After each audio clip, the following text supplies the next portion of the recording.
And now, ladies and gentlemen, from the heart of the Inland Empire, right here in sunny Southern California, it's Robert Cardoza Live, where we talk about politics, money, and you.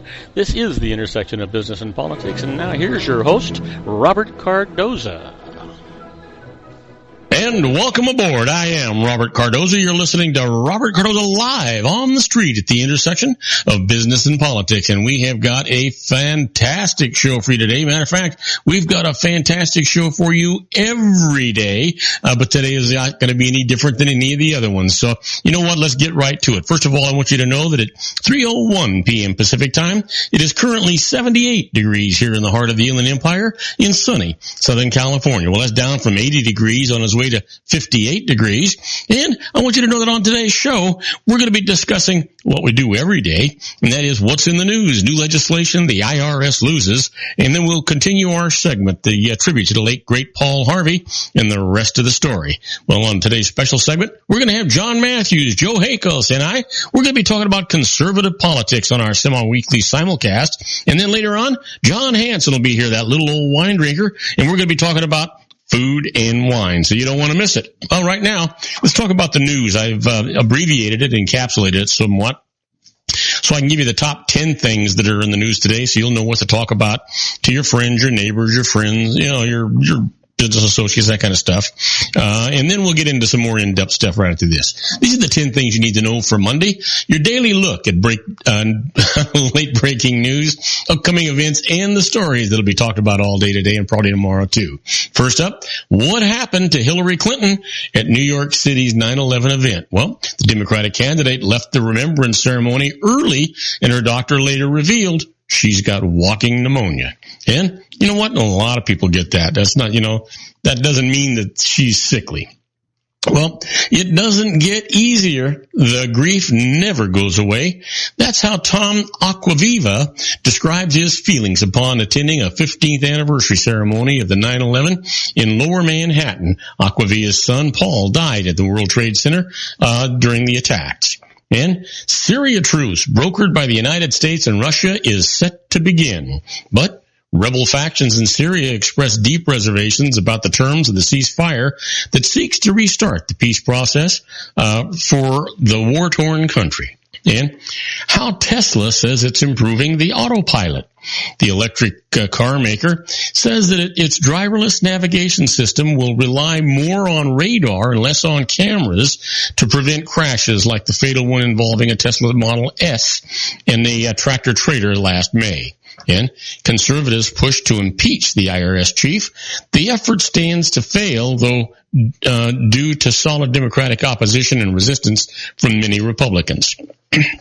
Next up, who's selling a nuke plant at bargain prices? Well, I can tell you, after spending 40 years and $5 billion on the 2 unfinished reactors in Alabama, the Tennessee Valley Authority sets a $36.4 million minimum bid and looks to cut its losses. Yeah.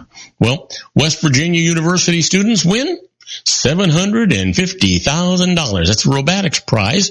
The students claimed top spot in the NASA competition by successfully navigating a robot to retrieve items over wide and varied terrain. And why hops growers are expanding to new states. The demand for hops is high in part because of America's obsession with India Pale Ale. That's the IPA that you hear about, which use large amounts of hops to create flavor-packed styles of beer.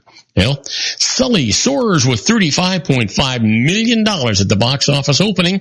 Adult audiences turn out in droves for the dramatization of Captain Chesley Sully Sulzberger, emergency landing of the U.S. Airways Flight 1549 in the Hudson River in 2009. Well, finally, Wawrinka wears down Djokovic to gain U.S. Open victory. Stan Wawrinka beats defending champion Novak Djokovic for his first U.S. Open title. Yeah, go figure, right? Well, that gets us past the stuff that we've abbreviated so we can kind of give you an idea what's going on. Let's get into a little more in-depth news and give you some real information. First of all, here's the latest off the AP wire. It came in about 36 minutes ago. Trump says his schedule is a real schedule.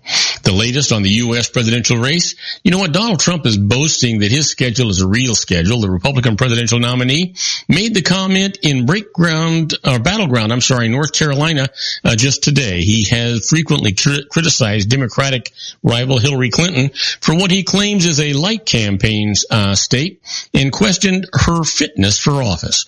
Clinton was diagnosed with pneumonia on Friday and is taking a few days off after falling ill at a 9/11 memorial on Sunday.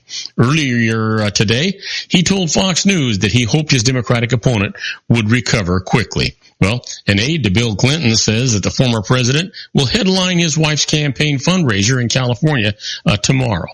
The aide says the former president also will headline previously scheduled campaign events in Nevada on Wednesday. Hillary Clinton spending a few days resting at her suburban New York home after being diagnosed with pneumonia and falling ill at the 9/11 ceremony. You know what? Yeah, they're gonna make what they're gonna make out of this thing. There's no way around it. But the truth is, it could have happened to anyone when you think about it. That's just the way it goes. You know, Clinton scrambles to head off the fallout from the brutal weekend that she's had. Hillary Clinton's campaign scrambling to head off lasting damage from her brutal weekend. Aides are promising to release more of her medical records following her bout with pneumonia and conceding they were too slow in providing information about her condition. Democrats said today that Clinton's health incident alone is unlikely to fundamentally alter the presidential race, but some also said it adds to the growing sense of uncertainty less than 2 months from Election Day. For many supporters, Clinton's battle with Republican Donald Trump is worryingly close, raising concerns not only about holding the White House, but also taking control of the Senate. Yeah, go figure. Everybody wondered. Everybody worried. At least a lot of them are just going to cause false worries. They're both in good shape, good health. I wouldn't worry about it at all. Don't like either one of them. I'm just like 70% of the rest of the nation. I don't like either one of the people, but one of them is going to be the president of the United States. Well, here's the latest for you. 18 minutes ago, Pence wants to meet with Cruz during a D.C. visit. Oh, man, I got to tell you, Donald Trump's vice presidential running mate says he hopes to meet in Washington with former Trump rival Ted Cruz. Pence said in an interview just today on CNN that he hopes to meet with the Texas senator while visiting with Republican lawmakers on Capitol Hill tomorrow. Pence offered a lukewarm endorsement of Cruz's before the Indiana primary in May. Cruz dropped out of the race after losing to Trump in Indiana and refused to endorse him at the Republican National Convention this summer. Pence's campaign spokesman and spokeswoman for Cruz's Senate office did not respond to messages on whether a meeting was planned. The Indiana governor also is slated to meet with House Speaker Paul Ryan on Tuesday. So we'll see what actually happens with that. These guys keep playing games out there. It's almost like a poker game, you know. It's just kind of silly stuff going on.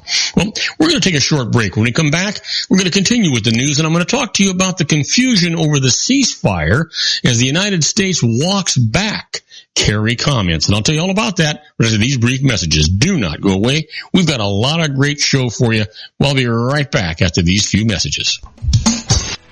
If you want to increase your client base and sales, then consider this, the Relationship Building Network at RBN. Given the current economic conditions and challenges, we all need to work smarter, make smarter decisions, invest our hard-earned dollars where it'll yield the best return for our investment.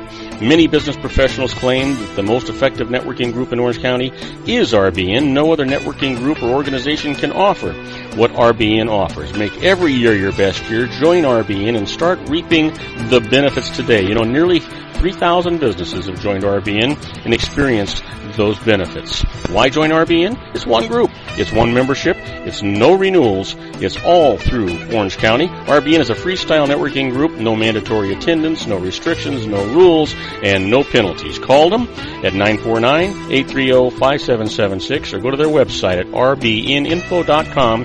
That's 949-830-5776.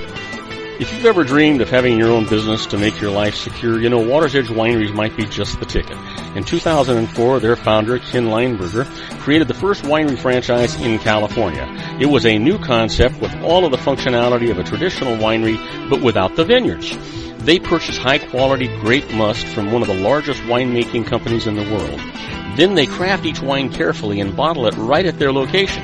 The winery was built to satisfy consumer demand for wine by the bottle and by the glass, but still kept the element of allowing customers to bottle their own custom vintage.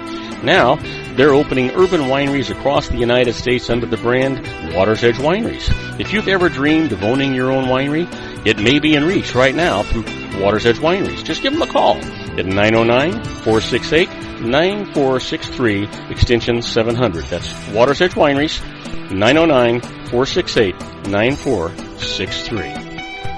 Have you ever found yourself caught between a rock and a hard place? The law offices of Blomberg, Benson, and Garrett might be just the answer for you. The attorneys of Blomberg, Benson, and Garrett have been serving the Inland Empire since 1989. They're dedicated to the aggressive litigation of civil, criminal, and real estate matters. Over the years, they have recovered tens of millions of dollars for their clients. The firm's practice specializes in litigation of personal injury, accident, slip and fall, real estate, and criminal law cases. The firm provides clients with the care, accuracy, and dedication of experienced attorneys. Blomberg, Benson, and Garrett is located at 10300 4th Street, Suite 150 in Rancho Cucamonga, California. They've been providing the Inland Empire residents with outstanding legal services for over 25 years. They look forward to providing you with aggressive legal representation. Call them at 909-945-5000, where you can talk to a person, not a machine. That's 909-945-5000, the law offices of Blomberg, Benson, and Garrett. And now let's get back to our show where we talk about politics, money, and you.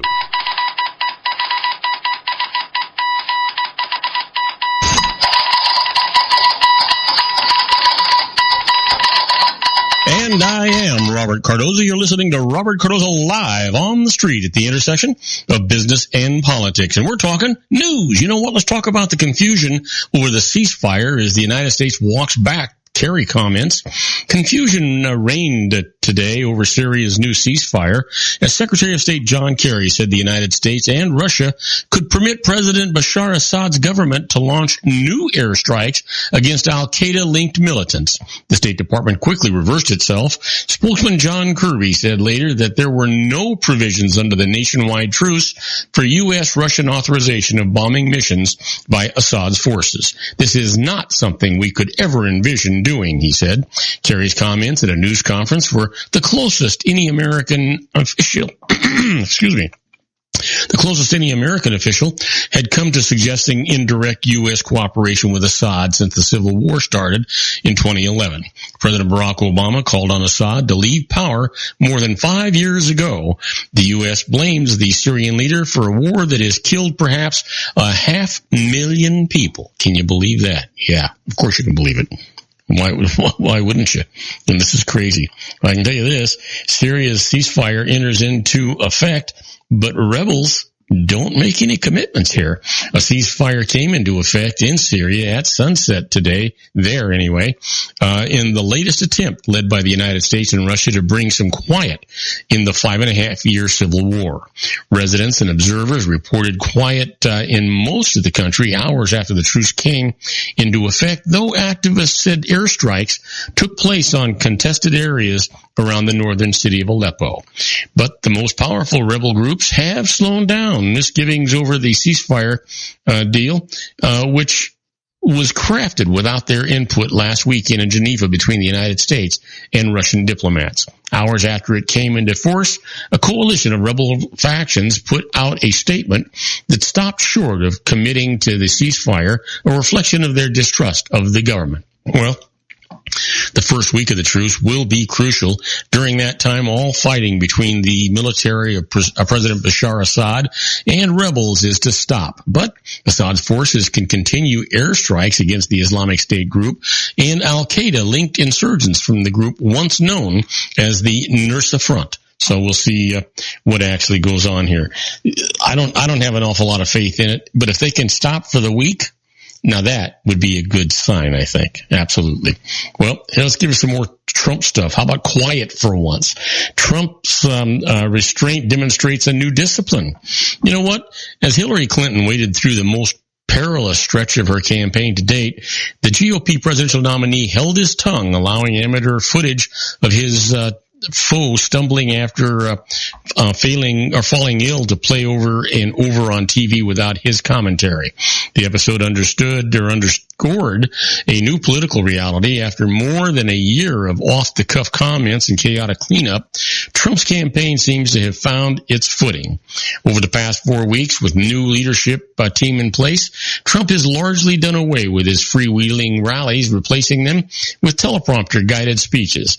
While he is by no means a typical candidate, he derisively referred to Senator Elizabeth Warren as Pocahontas and questioned the integrity of the FBI and Department of Justice during a morning show call-in on Monday. He has nonetheless refined many of his campaign's rougher edges. He's trying to broaden his appeal and win over the moderate and independent voters that he'll need if he hopes to win. Well, he's got to do something, that's for sure. That's just the way it's going to be, right? Well, how about this? Big Food's biggest trend. Well, crusading against big food. Gathered for a free musical festival, a crowd awaits to see one of the headline attractions, an exhibit about fast food ingredients. On display, beakers of powders and liquids that purportedly go into what is clearly meant to look like a McDonald's hamburger. Just below are leaves and spices that Chipotle says make up its burrito. As pop bands perform nearby, other festival goers play an online game fighting a galactic battle against artificial ingredients. Chipotle's cultivates festivals escapulate the food industry's hottest marketing trend, crusading against big food. While the burrito maker still struggles to recover from an E. coli outbreak last year, its previous success in presenting itself as a reformer has led companies big and small to follow suit as they seek part of the $256 billion that Americans spend on fast food each year. But some are positioning themselves as advocates for change before accomplishing some health goals, and skeptics say even well-intentioned marketing can be a disingenuous way to help people rationalize overeating. Well, the message is aimed at those who feel the established food system is to blame for poor eating habits and tries to engage them to feel like allies rather than customers. Yeah, go figure.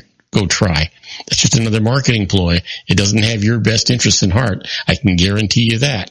That's just the way it is. Well, there's a mosque where Orlando gunmen worshipped is set on fire. The mosque that Orlando nightclub gunman Omar Mateen attended was heavily damaged in an arson fire that Muslim leaders said was the latest incident in an escalating campaign of harassment and violence against the house of worship and its members.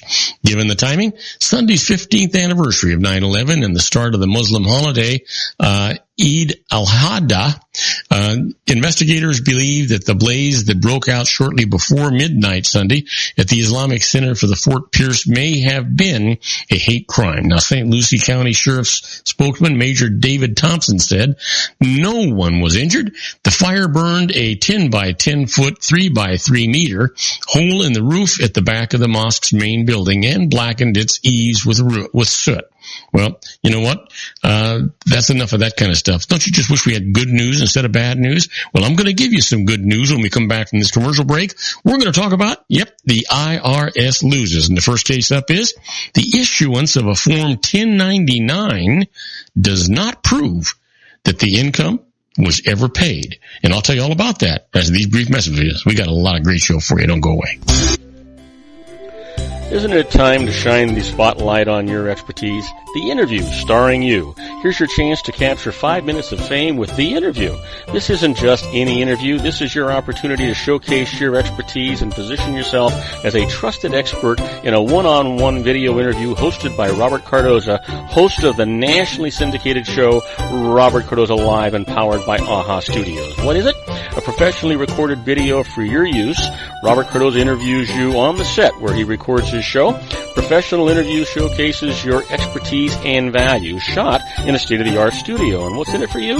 Gain credibility as an expert, earn the trust of your target market, educate in a way that intrigues your audience, gain a powerful marketing tool that offers dozens of uses, website, video sharing sites, social media, email, DVDs, direct mail, lobby video, resumes, profile building, all that kind of stuff. Association with the nationally syndicated celebrity. That's right. And let's talk about AHA Studios. AHA is a strategic marketing firm that leverages the powerful and visual persuasion to help your business create powerful messages that connect with your target market. AHA ventures way beyond strategy, delivering the marketing collateral you need to start driving a new business through your doors. AHA has a full-service, in-house, state-of-the-art production studio to bring your messages to life using video. Discover how to make the interview work for you. Call 949-831-2222.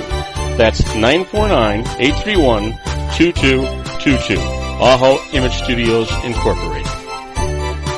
Dr. Stephen Tidwell, Gentle Family Dentistry and a caring, personalized environment. Here at Dr. Tidwell's office, we are dedicated to helping you keep your teeth healthy. We are a state-of-the-art dental practice that still believes in traditional values, such as excellent customer service and individual attention. We have a special welcoming offer for you for just $39, a complete exam, personal consultation, professional cleaning, and all necessary x-rays. That's a $266 value for $39. Dr. Tidwell has 2 convenient locations and experienced staff to provide you with professional care and personal attention that you deserve. Call today. Don't delay. A great smile another day. Call 909-944-7308. That's 909-944-7308 for Rancho Cucamonga or San Bernardino. Joel Saltzman is Dr. Wireless. He has turned his considerable expertise into consumer credit risk and wireless security into a highly specialized independent web-based consulting enterprise targeting consumer credit risk analysis and wireless transactional security and monitoring. He works as a wireless analyst, veteran independent agent, and consumer liaison for most wireless telecom carriers and equipment manufacturers. For more than 20 years, corporate and private clients and media audiences have counted on his unvarnished advice while weighing the technology, performance, and cost differences between Sprint, Nextel, AT&T, Verizon, and T-Mobile. Joel specializes in setting up mobile wireless hotspots to be used for disaster preparedness, business continuity, and mobile wireless merchant processing solutions.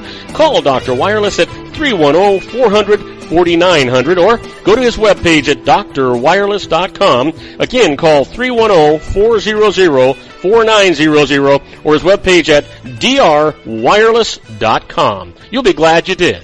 And now, back to our show.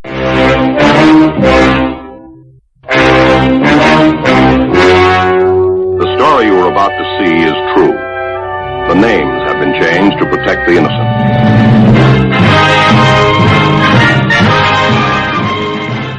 And I am Robert Cardoza. You're listening to Robert Cardoza Live on the street at the intersection of business and politics. And I want you to know that at 3:23 p.m. Pacific time, it's currently 78 degrees here in the heart of the Inland Empire in sunny Southern California. That's down from 84 degrees, it says now, but it's on its way to 58, and that'll be really nice. It's a beautiful day outside.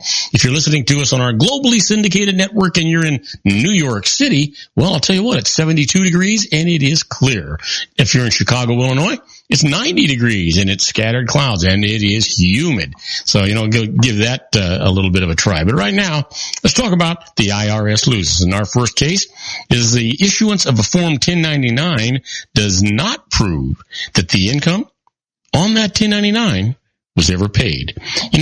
Eric Allman worked on a construction job for Albert McMickle at $12.50 an hour from mid-November until early January. Now, McMickle then filed a 1099 saying that he had paid $3,497 to Altman. When the IRS tried to collect tax on that amount, Altman protested that he had been paid no more than $1,800. The dispute went to tax court, and this is what the court's decision was.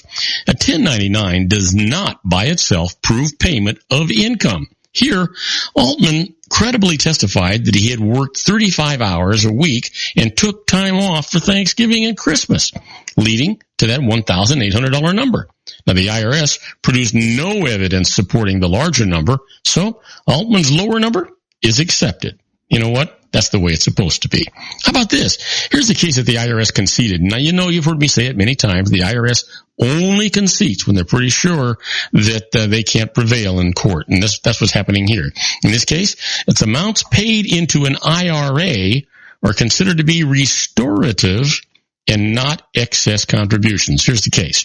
A woman's IRA was depleted when her investment advisor made improper investments for it and made personal use of her IRA funds. When the wrongdoing was discovered, she sued him, his employer, and related parties. Now, the suits and threatened suits resulted in her receiving awards and settlement amounts, and she deposited them into her IRA. She then asked the IRS for a ruling that these were not prohibited excess contributions to her IRA. So this is what the IRS said. The payments compensated for loss of the IRA value due to wrongdoing. So they are restorative and not subject to criminal contribution limits. So that's what's going on. Well, let's see. How about this one? The IRS loses. A yacht captain is entitled to the foreign earned income exclusion. Now, I'll tell you how important this is a little bit later, but here's the case. Myron Struck was captain of a private yacht that sailed primarily in foreign waters. Now, he owned a house in California, claimed a property tax homeowner's exemption for that house, and kept bank accounts and a driver's license in California. When Struck claimed the foreign earned income exclusion for his salary, the IRS said that he had no tax home abroad, so he wasn't qualified for it. He went to court to get some satisfaction. This is what the judge said.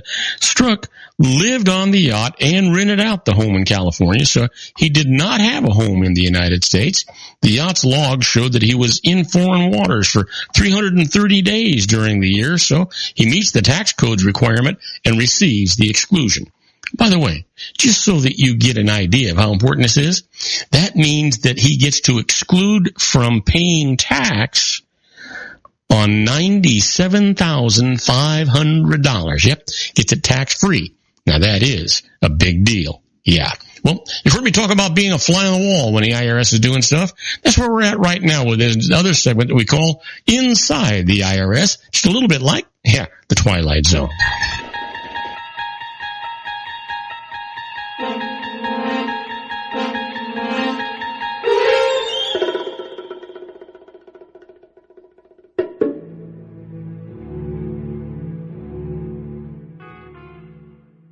Well, these are not tax court cases, but these are positions that the IRS has taken that you can actually use to your benefit. It's, knowledge is dangerous. It's really important and it's very, really valuable.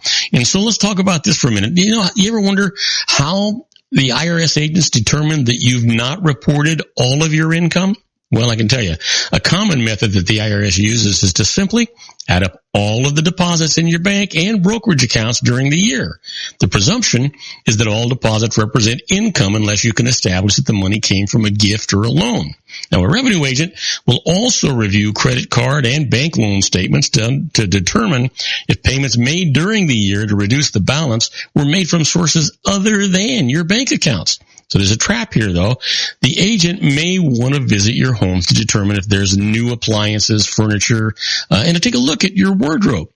They want to know was unreported cash used to purchase these items. The safest bet is the IRS must obtain a search warrant, which never happens in a civil case. So do not give a revenue agent permission to tour your home ever without that search warrant. You're not going to get it. Well, how about this? Tax-exempt organizations and the politics.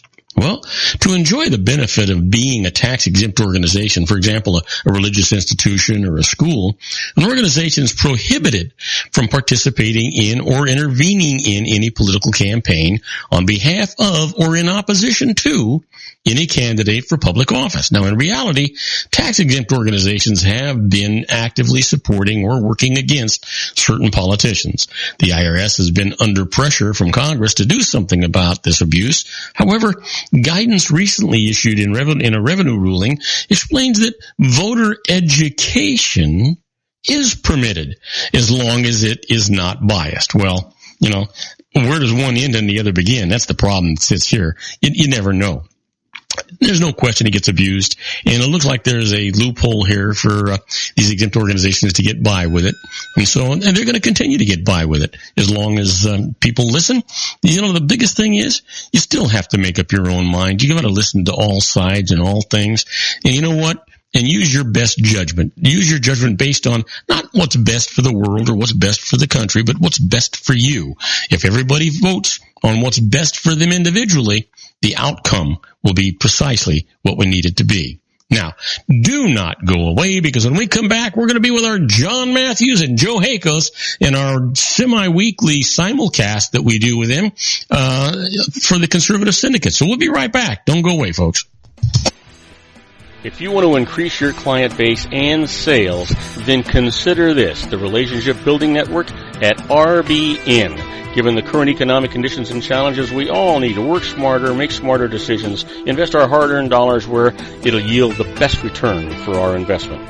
Many business professionals claim that the most effective networking group in Orange County is RBN. No other networking group or organization can offer what RBN offers. Make every year your best year. Join RBN and start reaping the benefits today. You know, nearly 3,000 businesses have joined RBN and experienced those benefits. Why join RBN? It's one group. It's one membership. It's no renewals. It's all through Orange County. RBN is a freestyle networking group. No mandatory attendance, no restrictions, no rules, and no penalties. Call them at 949-830-5776 or go to their website at rbninfo.com. That's 949-830-5776. If you've ever dreamed of having your own business to make your life secure, you know Water's Edge Wineries might be just the ticket. In 2004, their founder, Ken Lineberger, created the first winery franchise in California. It was a new concept with all of the functionality of a traditional winery, but without the vineyards. They purchased high-quality grape must from one of the largest winemaking companies in the world. Then they craft each wine carefully and bottle it right at their location. The winery was built to satisfy consumer demand for wine by the bottle and by the glass, but still kept the element of allowing customers to bottle their own custom vintage. Now, they're opening urban wineries across the United States under the brand Water's Edge Wineries. If you've ever dreamed of owning your own winery, it may be in reach right now through Water's Edge Wineries. Just give them a call at 909-468-9463, extension 700. That's Water's Edge Wineries, 909-468-9463. Have you ever found yourself caught between a rock and a hard place? The law offices of Blomberg, Benson, and Garrett might be just the answer for you. The attorneys of Blomberg, Benson, and Garrett have been serving the Inland Empire since 1989. They're dedicated to the aggressive litigation of civil, criminal, and real estate matters. Over the years, they have recovered tens of millions of dollars for their clients. The firm's practice specializes in litigation of personal injury, accident, slip and fall, real estate, and criminal law cases. The firm provides clients with the care, accuracy, and dedication of experienced attorneys. Blomberg, Benson, and Garrett is located at 10300 4th Street, Suite 150 in Rancho Cucamonga, California. They've been providing the Inland Empire residents with outstanding legal services for over 25 years. They look forward to providing you with aggressive legal representation. Call them at 909-945-5000, where you can talk to a person, not a machine. That's 909-945-5000, the law offices of Blomberg, Benson, and Garrett. And now let's get back to our show where we talk about politics, money, and you.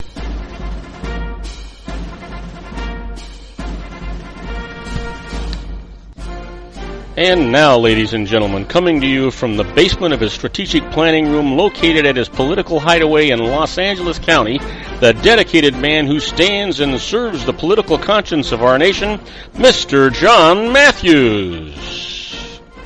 And I am Robert Cardoza. You're listening to Robert Cardoza live on the street at the intersection of business and politics. Well, we're waiting for John to call in with Joe for our simulcast. I want you to know that at 3:34 p.m. Pacific time, currently 78 degrees here in the heart of the Inland Empire in sunny Southern California. If you're listening to us on our globally syndicated network and you're in Paris, France, it's 73 degrees and it's clear. And in Rome, Italy, it's 68 degrees and it's also clear there. That's fantastic weather, right? Well, John and Joe will be calling in any minute here. They're about a minute. No, actually, they're about 10 seconds, I guess they'll be calling in. That's when they're supposed to.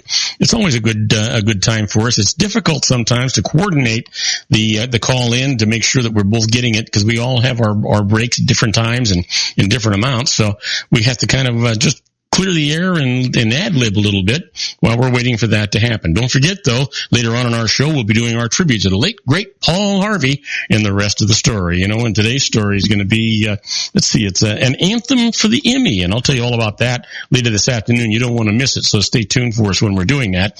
Anyway, we should be getting a call from Jon just about any second now. I know he confirmed earlier that we were going to be on time, so we'll see what actually happens with that. He's got to get past his commercial breaks, and sometimes they run a little late sometimes. So we'll see what's going on. Here he is right now. We're with Jon Matthews and Joe Hakos in the Conservative Syndicate. Hey, Bob, how you doing? I'm doing good, Jon. How you doing? We're doing just great over here. I was wondering, what's on your plate today? What's on my plate? I'll tell you what, I've got crab pinwheels. I've got some ribeye steaks. I've got some beautiful Chateauneuf de Pape red wine. Other than that, I've been hoping that I don't get pneumonia, and that I don't overexert myself. We'll just end the show now and head over to your place for dinner. Well, that'd be easy for you to do, Jon, but I think for Joe, it's the dinner's going to be cold by the time he gets here. Well, we can put in one of those survival kit freeze bags and send it to him or something. You know what? The worst thing I could hear from Joe right now is that he's a vegetarian after all that. No, I'm a member of PETA. People eating tasty animals. Oh, I'm going to write that down. I'm going to plagiarize that, Joe. I got to tell you. Well, the big thing with us today, Bob, is the full gauntlet of conspiracies out there regarding Hillary Clinton's health. Well, you know what? Here's the thing I don't understand. Let's just assume that everything is the way that it's being reported as far as from her campaign office. And let's just say that she was at first feeling a little under the weather and a little tired from campaigning and all those things, and she had a little cough. And then that she was then early on Friday diagnosed with walking pneumonia. What I don't understand is, why on earth does she feel like she's got to cover everything up? Why not just tell us? It's not like that's a big catastrophic thing. A lot of people get that. Why this need to cover everything up? I don't get it. Well, I think it is her paranoia. I think the woman is paranoid. I think she thinks, she's going into this thing. I believe this. This is just my take on it. Now, and I want Joe to comment on this too, because Joe has some good thoughts on this kind of stuff. My take is, she was told in 2008 that she would be next in line if she would just keep her mouth shut and support Barack Obama. At the time, the one thing missing on her resume, the one thing that was thrown at her the most during the primary in 2008, was she had no foreign policy experience. So she takes a job, Secretary of State, to fill that bill. Of course, she's an utter failure at it.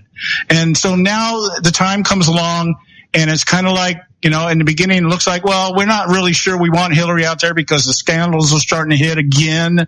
But we promised this to her. Okay. And that was it. She was pushed into the race and allowed to win, and the superdelegates and everything else was rigged to give it to her, because this was payback. This was payback for keeping her mouth shut about Barack Obama. Okay. Mm-hmm. And now what's happening is the Democrats got to be sitting in a corner somewhere going, my God, if this gets any worse, what are we going to do? And like, as part of the gambit out there, I'm hearing that there's operatives out there now trying to leak to the press. And see, when things get leaked to the press, there's a reason for it. So everything that we have to look at is, what is the strategy behind this? What is the strategy of hiding Hillary Clinton's sickness? Well, because she's a pathological liar. You can't tell the truth when you don't know what the truth is. What do you think, Joe? Well, here's the thing, and you're absolutely right. And the problem that I have is that, actually not a problem. When you look at what's going on the polls, and I know that neither one of us hold an awful lot when it comes to the polls as far as the accuracy is going. But what I am seeing is that Donald Trump is really closing that gap that she got from the national convention that Hillary had. She had a 12% gap. Now that gap has narrowed quite a bit to where it's an even race as far as what's going on. For everybody I can listen to, this race is going to be won by whoever picks up those 4 battleground states. That looks like totally possible that Trump could do that. And so I think that they're a little worried. And I think the reason that Hillary's resistance is down is because she's having to work extra hard because she didn't realize she was going to have to campaign against somebody that really had a chance for the White House. Yeah, well, I think in one regard, I think it's all about the polls are being played now as being close because that's what gets people attention in the media. That they got to make it a close race to the sensationalize. I'm sorry, boy, my mouth is not working today. Sensationalize the headlines, but Joe can tell you better because he's been watching what's going on down there in Trump. Our gauge is what? Our gauge is the attendance at Trump rallies versus the attendance at Clinton rallies. Isn't that right, Joe? Oh, absolutely. The Trump rallies are overflowing. You got people, they sign up to go to these rallies, and you get there and they let the people in, and there's thousands of people left outside because they just don't have room for them. And they're not holding these rallies in small venues. I mean, they're holding in places where they do hockey games and that kind of stuff. So these are actual arenas, and they're just the one here was last Friday over here in Pensacola, and it was standing room only. Around the section between the upper and lower sections was standing room only there. And the fire marshals, I'm sure it was like going, hey, you can't let any more people in here. Well, Joe, maybe you can answer this for me because I just don't understand it. Never been able to understand it. When they do these polls, first of all, I don't think they're talking to all the people that are at these rallies, number one. Number two, I don't think I understand the difference between a registered voter and a likely to vote voter. It seems to me that if you're registered to vote, you're kind of likely to vote, aren't you? Yeah, I would think you're set up more than the person that's likely to vote.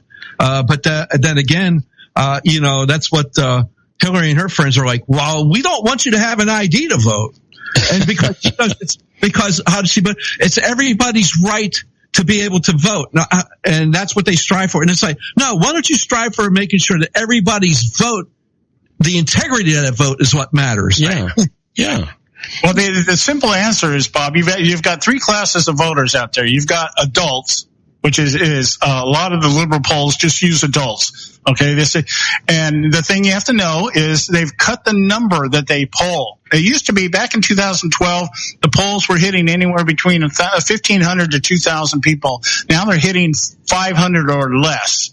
And now what they're doing is you say, okay, adults. If we just want a general number that we can throw out there that kind of gives us a trend of what the public paradigm is, and we just ask adults.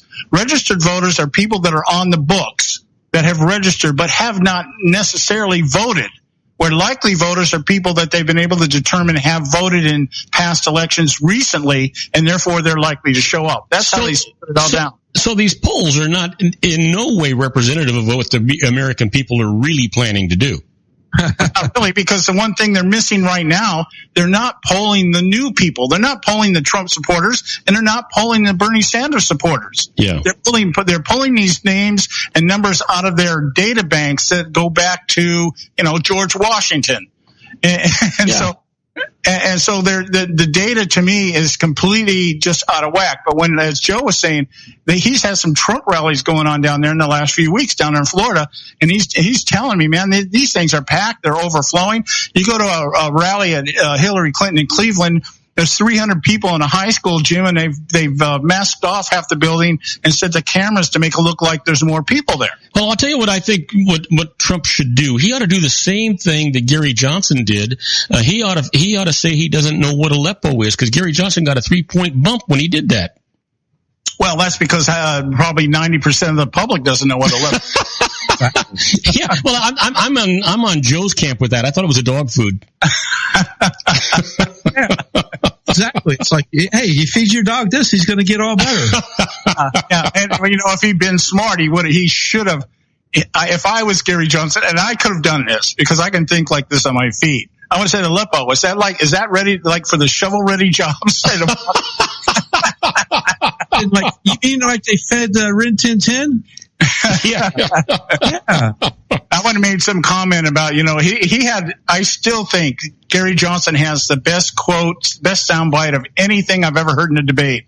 That Barack Obama doesn't. My neighbor's got more shovel-ready jobs with his dogs than Barack Obama. And I thought, I would have played off of that. Aleppo. Does that have to do with the foreign job fair? We can discourage people that want to join ISIS over in the Middle East. We'll have job fairs over there, and we'll give them shovels for shovel-ready jobs, and we'll give them free Aleppo. Yeah. You know what? We could give all of these people, ready-made jobs. Just have them go out there and canvass these unexploded mine places from World War II. Did you hear that there was like 80 million unexploded mines? Yeah, well, that could be, but I put so little regard in the polls right now, just basically because I think what the polls are trying to do right now is they're trying to stir up some kind of interest for the purpose of their papers and their websites. I don't even think the polls really have that much to do with the election. Now, well, John, here's the thing, and you hit the nail on the head. Think about who actually does these polls. It turns out to be, it's the Wall Street Journal poll, it's the CNN poll, it's the MSNBC poll. It's all these polls from all these media organizations that need to create news, their own branded news, because it's not real news, it's not objective at all. No, and I've noticed that most of the polls actually, and even Fox News, tend to skew towards whatever issues a particular media outlet is trying to push. Yeah. The Wall Street Journal tries to push the economy thing. The MSNBC, they try to push the social issues. Fox, they try to, make everybody look like an idiot. So just the way it goes. Hey guys, we got to take a quick break here. Okay, we'll be back. And the rest of you folks, do not go away. We'll be back after these brief messages with Jon Matthews and Joe Hagels. Isn't it time to shine the spotlight on your expertise? The Interview, starring you. Here's your chance to capture 5 minutes of fame with The Interview. This isn't just any interview. This is your opportunity to showcase your expertise and position yourself as a trusted expert in a one-on-one video interview hosted by Robert Cardoza, host of the nationally syndicated show Robert Cardoza Live and powered by AHA Studios. What is it? A professionally recorded video for your use. Robert Cardoza interviews you on the set where he records his show. Professional interview showcases your expertise and value, shot in a state-of-the-art studio. And what's in it for you? Gain credibility as an expert, earn the trust of your target market, educate in a way that intrigues your audience, gain a powerful marketing tool that offers dozens of uses, website, video sharing sites, social media, email, DVDs, direct mail, lobby video, resumes, profile building, all that kind of stuff. Association with the nationally syndicated celebrity. That's right. And let's talk about AHA Studios. AHA is a strategic marketing firm that leverages the powerful in visual persuasion to help your business create powerful messages that connect with your target market. AHA ventures way beyond strategy, delivering the marketing collateral you need to start driving a new business through your doors. AHA has a full-service, in-house, state-of-the-art production studio to bring your messages to life using video. Discover how to make The Interview work for you. Call 949-831-2222. That's 949-831-2222. AHA Image Studios Incorporated. And I am Robert Cardoza. You're listening to Robert Cardoza Live on the street at the intersection of business and politics. And we're just getting ready to come back to our simulcast with Jon Matthews and Joe Hagels. I want you to know at 3:49 p.m. Pacific time, currently still 78 degrees here in the heart of the Inland Empire in sunny Southern California. If you're listening to us on our globally syndicated network and you're in London, England, it's 72 degrees and it is clear. And in Vienna, Austria, it's also 72 degrees and it is clear. That's the way it's got to be. Well, Joe and John will be calling back into us any moment now, and we're going to continue our conversation about conservative politics and what's going on with the polls and the bias to media, and that's what's going on. We're back with John and Joe right now. Okay, you there, Bob? Yes, sir. All right. Okay. So, I got to thinking, why Gary Johnson got a bump for saying what he did, because he immediately came out and addressed it and said, "Hey, I blew it." And he did do that. He admitted it. You know what?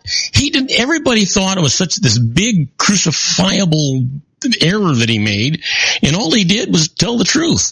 And the truth is he probably did know what Aleppo was. He just got confused under the gun. You know, when it was like 5 against 1 when he went through that interview, and and the guy just went blank. Do you ever draw a blank? I know I do once in a while, but I attribute it to my age. But I draw a blank once in a while. The one thing that Gary Johnson did do, hey, he admitted it. He blew it. Yeah, he didn't play around. He says, fair enough. I should have got that. I didn't. Okay. And people listened to that and probably went, wow, here's a guy with some integrity. Yeah. Okay. He may be dumb as a box of rocks, but at least he got some integrity, It's too bad, but he doesn't have a chance. Well, the thing was, it was a gotcha question. If he'd have been asked, can you tell us about what would you do about the refugee crisis in Syria? Yes. He would have got that question, but he asked about Aleppo. Yeah. So it was like, oh, we're going to get him on this. And they were, and you can tell by the way the individual asked the question. And then he said, you're kidding, right? And he knew he had him. It's just like, oh, and I'm glad Johnson owned up to it. But if he'd asked the question a different way, it would have been fine. But I guarantee you go out there and ask 1/2 of Hillary Clinton's supporters, and I guarantee none of them will know what Aleppo is either. Well, you know what? What's more serious than that? I mean, and I really think that was a legitimate thing. I just think every once in a while you have, what they call one of those brain things, right? But you just do it though. That's the good thing. He owned up to it, and that's that. Yeah. You know what? I bet you could go to any number of colleges around the United States today, even at NYU or anywhere else, and ask what's the name of the Secretary of State, or what's the name of the Secretary of Defense, or what's the name of our vice president? And I'll bet you that the majority of those students couldn't tell you. Oh, well, we've seen evidence of that. You've just watch a Bill Waters thing. Yeah. That's exactly where I was headed with it. I just couldn't remember his name. Yeah, and we've seen it. There's been a lot of people that have done that. You go out, I've seen videos from different people that go out and do that. You go out and you ask somebody a question about, I remember watching one I just found particularly funny on Independence Day, where the guy went out and asked this woman, he said, what year did the United States secede from China? And here's the thing, Bob, she tried to answer it. Do you remember Groucho Marx, John? Yeah. Groucho Marx had this deal. He'd get somebody on this quiz show, and they were just just a can short of a 6-pack, most of them. And he wanted them to go home with some kind of money. So he would ask some of these people, who is buried in Grant's tomb? And the majority of them couldn't answer it. Well, the thing that got me, when I heard the question, I was chuckling, but then she tried to answer it. At least the United States seceded from China in 1976. Oh, jeez. And I'm thinking, okay, there you go. Oh, yeah. It never ends, I'll tell you. I'm just, there's part of me that says, I love these conversations that we have twice a week, because on Mondays, we get off the air and I start wondering about what one of these 2 people or 3 people are going to do that is going to give us food for fodder for Friday, right? And then on Friday, I leave the show thinking the same thing over the weekend. What's going to happen that's going to give me food for fodder for Monday? Well, I used to joke about it. If I had to choose my career over, I would choose to be a weatherman, because I don't know any other profession where you get paid so much money for being wrong more than 50%. But now I think what I'd like to do is I'd like to be a writer for Saturday Night Live, because there's so much material now. Oh, yeah. There's so much more material, and it would be, and I know any of us would be shades above the people that got writing for that show now. Back in the days of Aykroyd and Belushi, I wouldn't gone toe to toe with those guys. But today, I could be coming off a 7-day alcohol binge and using cocaine every 5 minutes to stay awake and do better. You know what? Yeah, unfortunately. And you know what? And they've got more material today than what they had then to work with. Well, it's because now the show has become about, promoting the celebrity of the person rather than the comedy itself. Yeah. Now it's Saturday Night Live is a launching pad to get you out there in the movies or something like that. Yeah, so, it's very similar to politics, isn't it, John? Yeah. Gee, what a coincidence. Anyway, we got 535 people in Congress, and then we've got Congress and the Senate, and then we've got the executive branch, and we've got the Supreme Court, the judicial branch, and they all have the same goal, just to popularize themselves. Got nothing to do with helping the United States. Well, that just takes care of Homeland Security because they're not there to do that, or the TSA. They're definitely not trying to be popular. Yeah. And all of them could work for Saturday Night. All of them could work for Saturday Night Live because the only skill you have to have now is to be able to read off a teleprompter. Yeah. So that's it. Right. Hey, we're out of time here, Bob. I wanted to give you a moment to promote your show. Okay, listen, I air every Monday through Friday from 3 p.m. to 5 p.m. Pacific time. And then on Mondays and Fridays, I'm also on with John and Joe on our simulcast, and they're also on with me at the same time. And the easiest way to listen to my show, go to my website at www.robertcardozalive.com. Everything is right there, and I'm going to encourage you to please get my app. You can get it for any kind of a machine you have, and it's absolutely free. Just go to your app store, search Robert Cardoza Live. You can listen to me live if I'm broadcasting live, or listen to me at your convenience, and that's what we want you to do. In the meantime, you guys stay safe, stay happy, and chuckle every time you hear Hillary Clinton say something. That's hard to do in between throwing up. All right, guys, have a good one. We'll talk to you on Friday. All right, we'll talk to you later. All right. Now, the rest of you folks, do not go away. We're going to take a short break. When we come back, we're going to be with John Hansen, that little old wine drinker, and we'll be talking about, yep, you guessed it, food and wine. Don't go away. We'll be right back.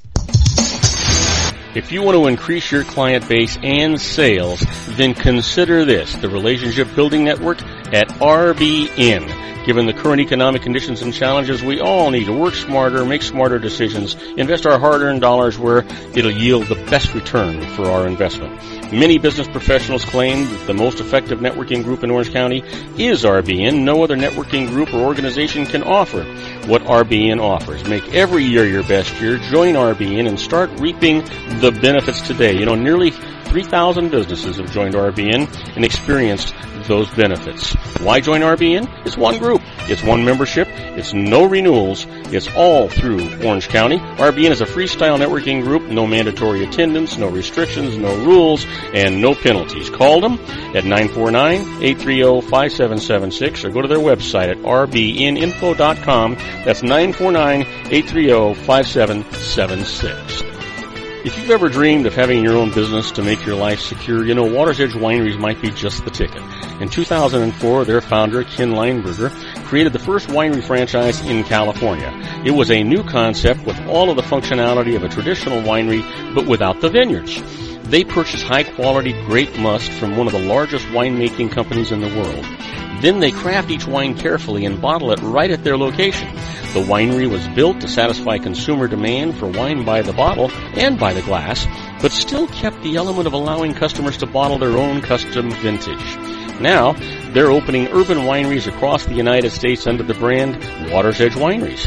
If you've ever dreamed of owning your own winery, it may be in reach right now through Water's Edge Wineries. Just give them a call at 909-468-9463, extension 700. That's Water's Edge Wineries, 909-468-9463.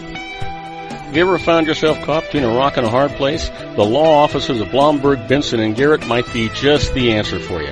The attorneys of Blomberg, Benson, & Garrett have been serving the Inland Empire since 1989. They're dedicated to the aggressive litigation of civil, criminal, and real estate matters. Over the years, they have recovered tens of millions of dollars for their clients.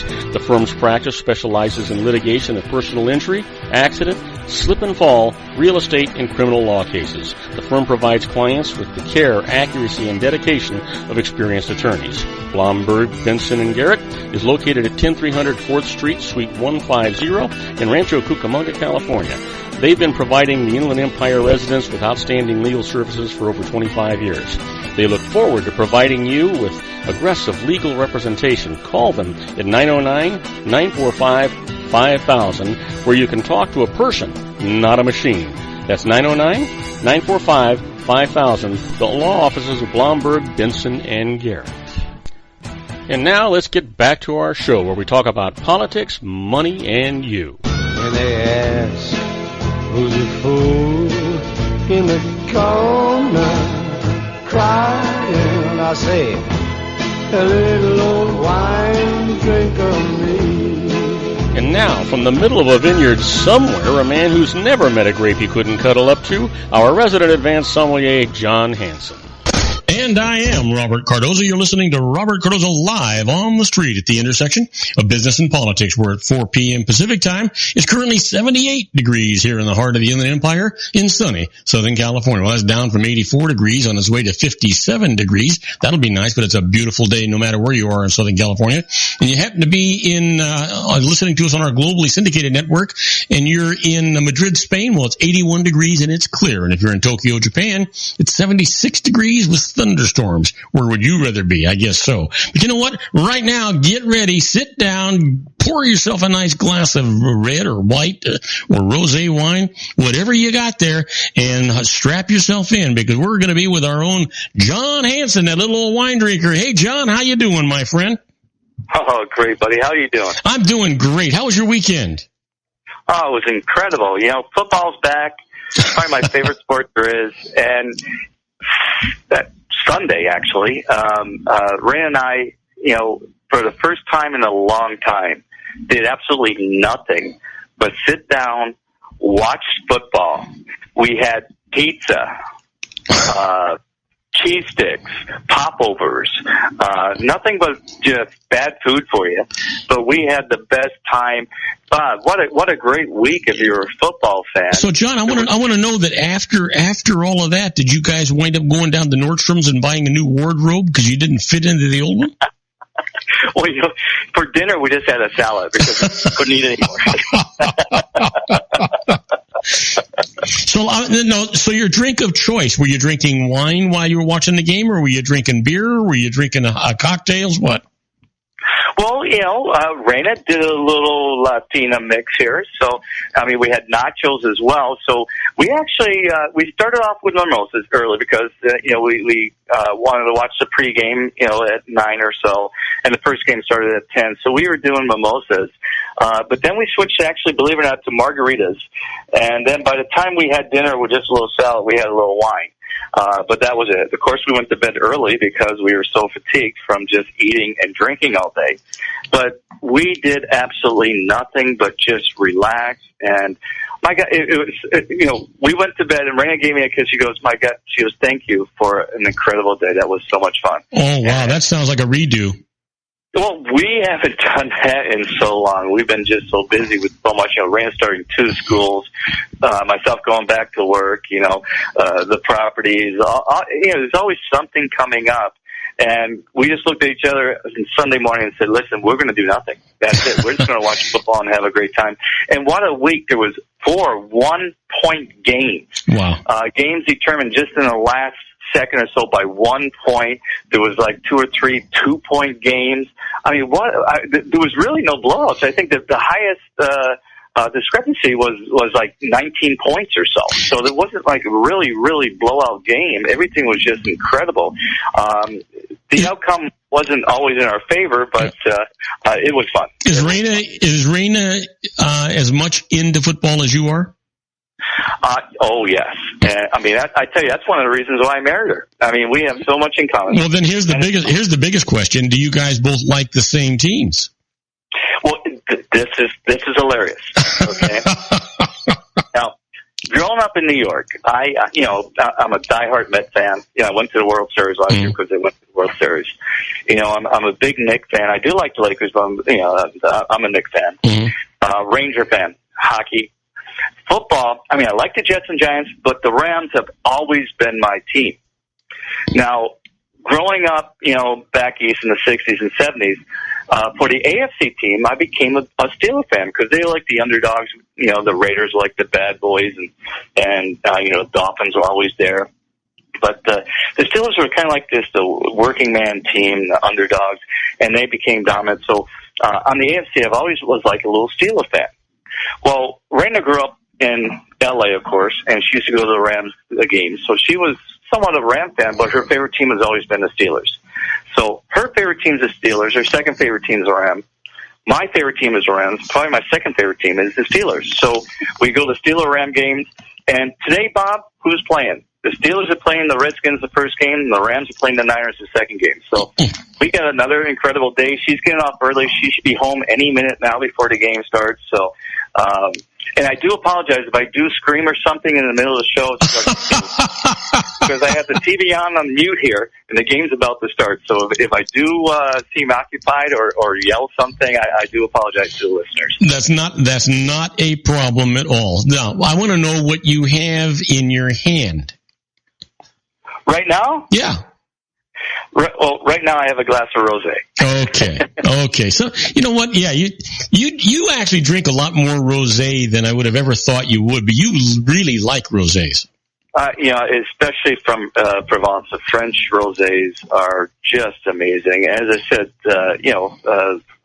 not high in alcohol, but just refreshing. And they go with so many different things. What I'm doing now, what I did, I made like a little bruschettas. Mm-hmm.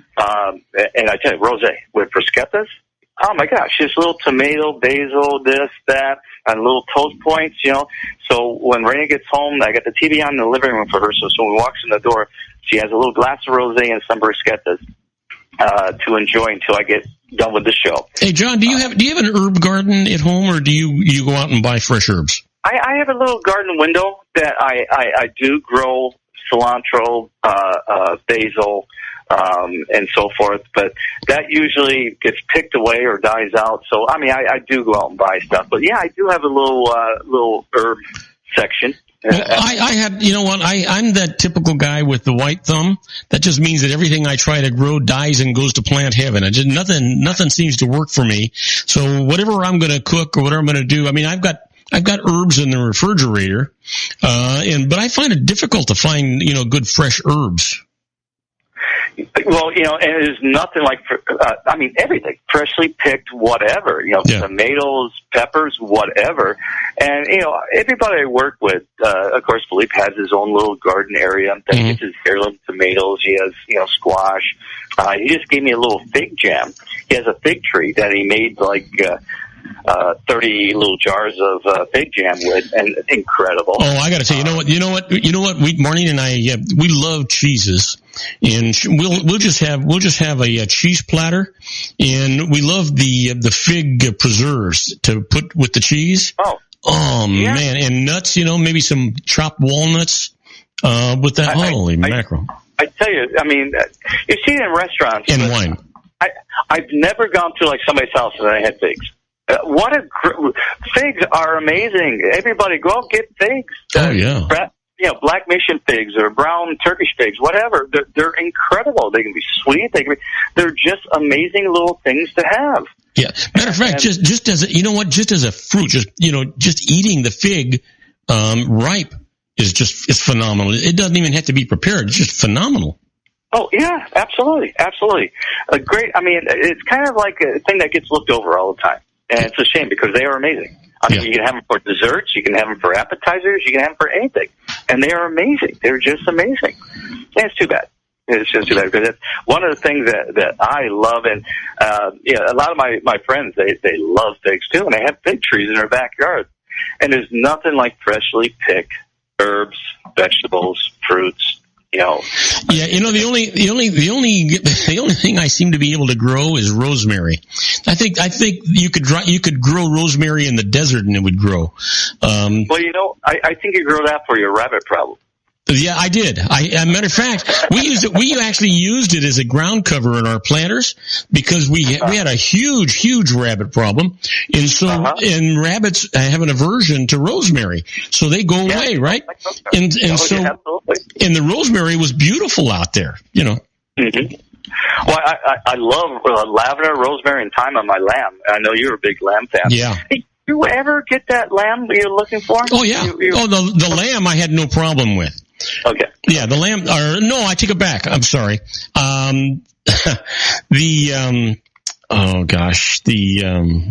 Oh, the duck I have no problem with. Lamb I've got a problem with. I found some. I couldn't get it through the source you gave me because they're strictly wholesale. But I did find some online, but by the time I got it and got it here the way I wanted, I'm just as well off to go over to a Costco or to go to a Sprouts or a place like that and buy it there. They get it all prepared, and I wind up saving money for some really nice choice cuts, rather than have to pay all the shipping and all the rest of the stuff going on. Exactly. And it's funny we came up with this topic because it is such a world of difference. Once again, I do not promote Costco. My son does work for Costco, but he does not promote Costco. But what a great place to get your meat. Hey, I got to tell you, not just meat, right, seafood. I bought halibut steaks at Costco that were just, John, phenomenal. Matter of fact, I've got to have you and Rena back again. I've got this recipe for halibut that'll just knock your socks off. Just unbelievably good. Is it in parchment paper? No, this one, no, not this one. Yeah, you're right. Rena might not eat it. I know, you ruined her for life. She puts everything in parchment paper now for some reason. Well, you know what? Incredible. When she tastes this one, John, she'll do it both ways. Excellent. I'm trying to get away from the paper. I mean, it's great for certain things, but you can't cook everything in parchment paper. No. But the nice part about that though is, you can put your vegetables in there and in the seafood and stuff. Put them all, and you just open up it winds up being your dish. It's your presentation. And it's really pretty cool. Mm-hmm. And it's a world of difference because you think about it, Bob. You go to a supermarket.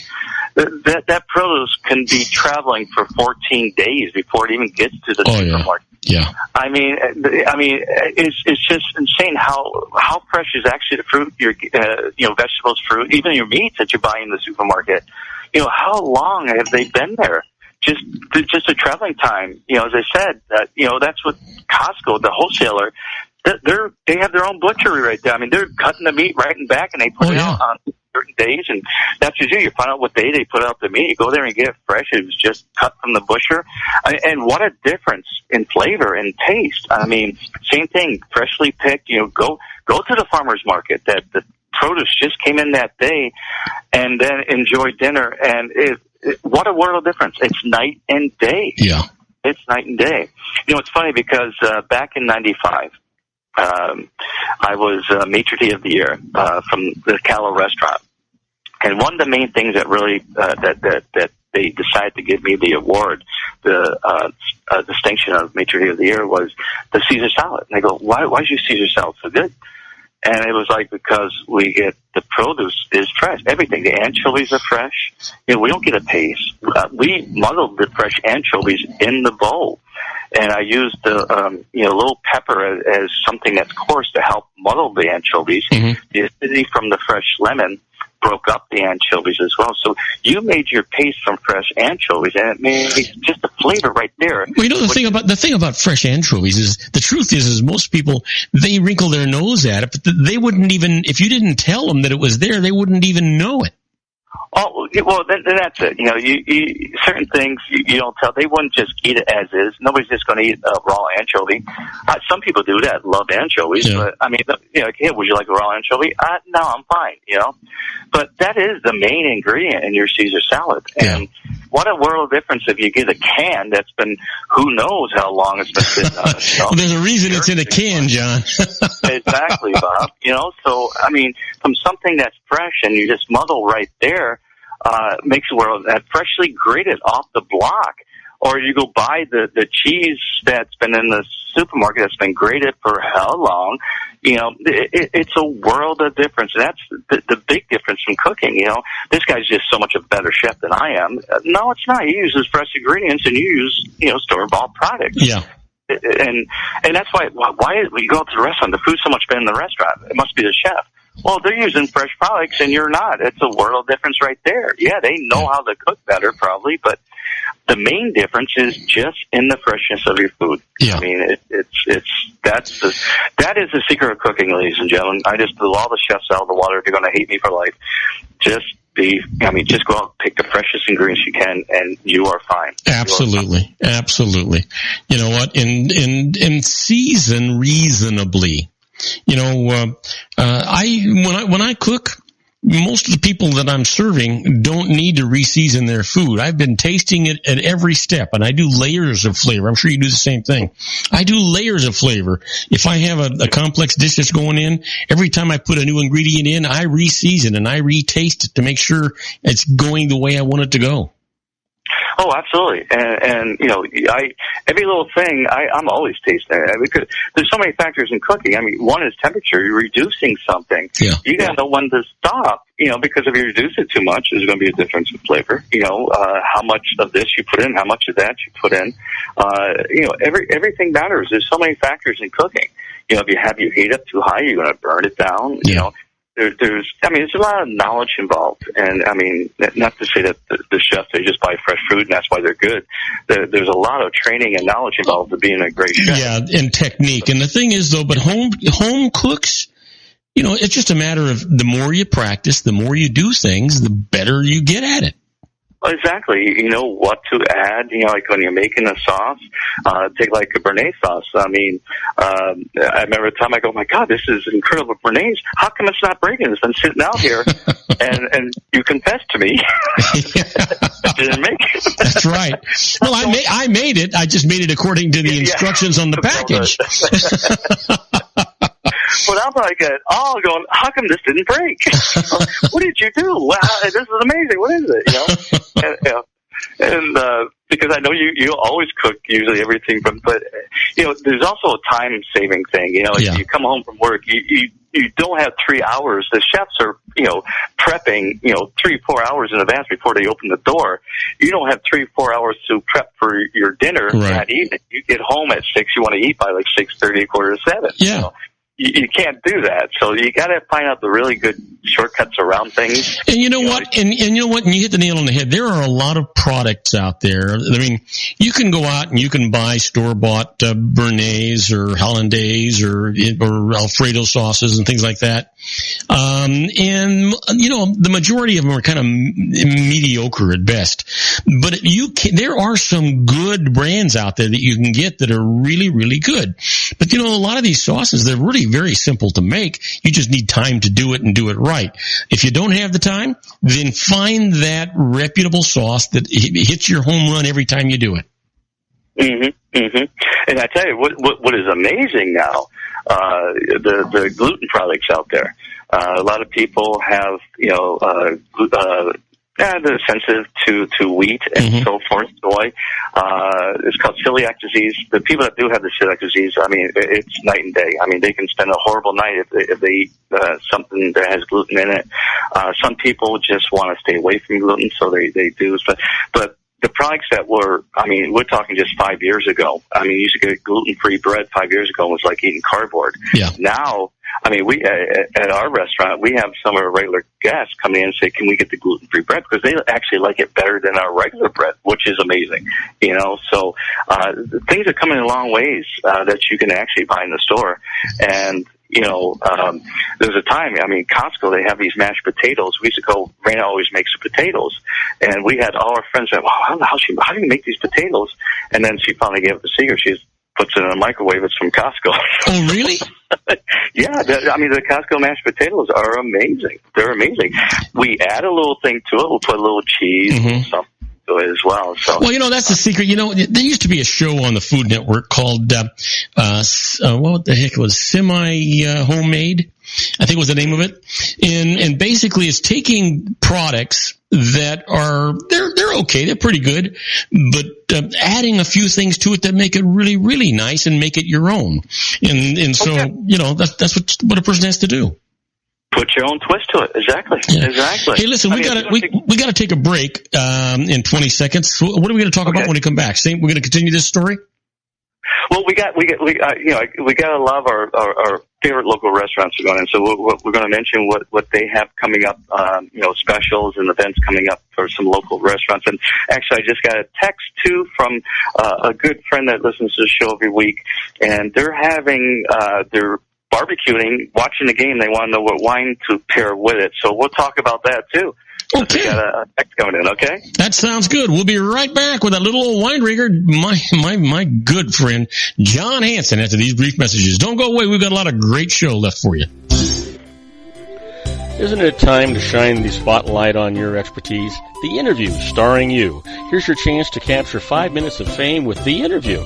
This isn't just any interview. This is your opportunity to showcase your expertise and position yourself as a trusted expert in a one-on-one video interview hosted by Robert Cardoza, host of the nationally syndicated show Robert Cardoza Live and powered by AHA Studios. What is it? A professionally recorded video for your use.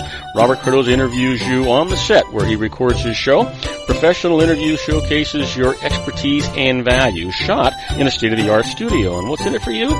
Gain credibility as an expert, earn the trust of your target market, educate in a way that intrigues your audience, gain a powerful marketing tool that offers dozens of uses, website, video sharing sites, social media, email, DVDs, direct mail, lobby video, resumes, profile building, all that kind of stuff.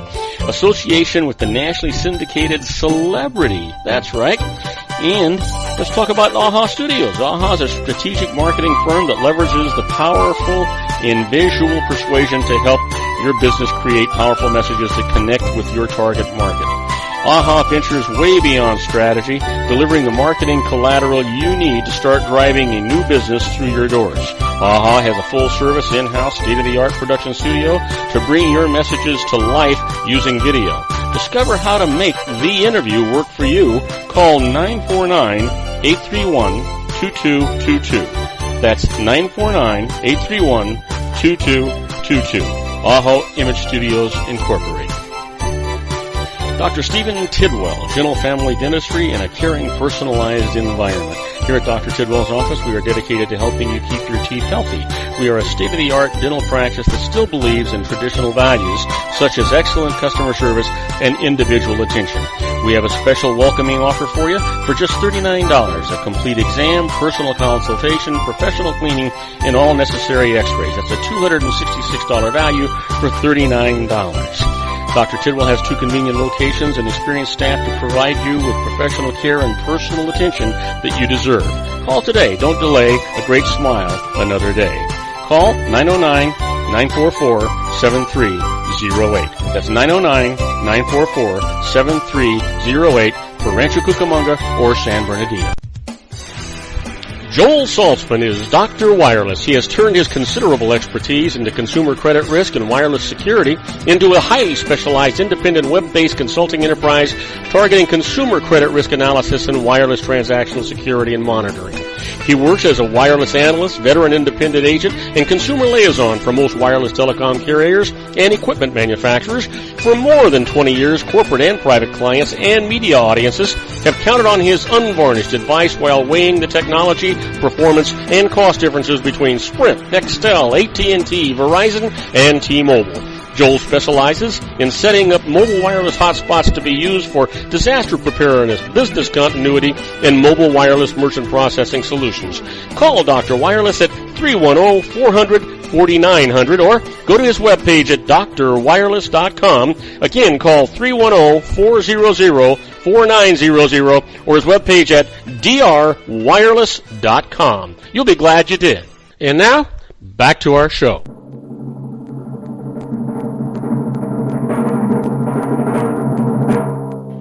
And I am Robert Cardoza. You're listening to Robert Cardoza Live on the street at the intersection of business and politics. We're at 4:23 p.m. Pacific time. Hey, it's gone down to 76 degrees here in the heart of the Inland Empire in sunny Southern California. And if you're listening to us on our globally syndicated network and you're in Lisbon, Portugal, it's 70 degrees and mostly cloudy. If you're in Hong Kong, well, 81 degrees and partly cloudy. But you know what? If you're listening to the show, get ready because we have got some great news for you for, you know what? Let's just call it culinary experiences from our own little old wine drinker, Jon Hansen. Hey, John, you got the microphone, buddy.